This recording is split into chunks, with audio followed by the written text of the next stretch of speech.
Hello everyone. Oh my god, এটা YouTuber Rakib Hossain. তাড়াতাড়ি জয়কে কল দেই। হ্যালো। দোস্ত তুই বিশ্বাস করবি না, আমার সামনে এখন ইউটিউবার রাকিব হোসেন দাঁড়িয়ে আছে। আচ্ছা আচ্ছা দাঁড়া, আমি আসতেছি। গাইস, আজকের ওয়েদারটা কিন্তু অনেক ভাইয়া আমি আপনার বিশাল বড় ফ্যান, একটা সেলফি তুলি প্লিজ। হ্যাঁ শিওর। ওকে থ্যাংক ইউ, আমি একটু ব্যস্ত তো, ব্লগ করতেছি। এ চাপাবাস, কই তোর রাকিব হোসেন? হাওয়ায় মিশে গেছে নাকি? বেশি কথা বলিস না, মাত্রই ছবি তুলে আসলাম, প্রমাণ দেখ। এটা কে? কেন রাকিব ভাইয়া? এটা যে রাকিব হোসেন, প্রমাণ কি? আয় হায়, আমি এটা কি করলাম? তাড়াহুড়া ছুটে তো ভালো মতো ছবি তুলতে পারিনি। আমার হাত তো অনেক ছোট, তাই ফোন দূরেও নিতে পারিনি, রাকিব হোসেনকে ফ্রেমেও নিতে পারিনি। চাপাবাস কোথাকার।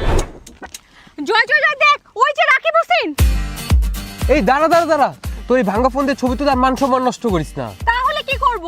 আরে আমারটা দিয়ে তুল, এটা হচ্ছে Oppo A6s Pro। এটা দিয়ে কি হবে? এতে রয়েছে আলট্রা ওয়াইড সেলফি। তোর হাত ছোট হলে কোনো সমস্যা নেই, সবাই কিনা একদম পারফেক্ট সেলফি আসবে। তাহলে তো সেই, চল চল চল যাই। ভাইয়া সরি, আবার চলে আসলাম। একটু আগে ছবিটা না ভালো আসেনি, আপনার মাথা কেটে গেছে, প্লিজ আরেকটা সেলফি। হ্যাঁ শিওর। ওকে।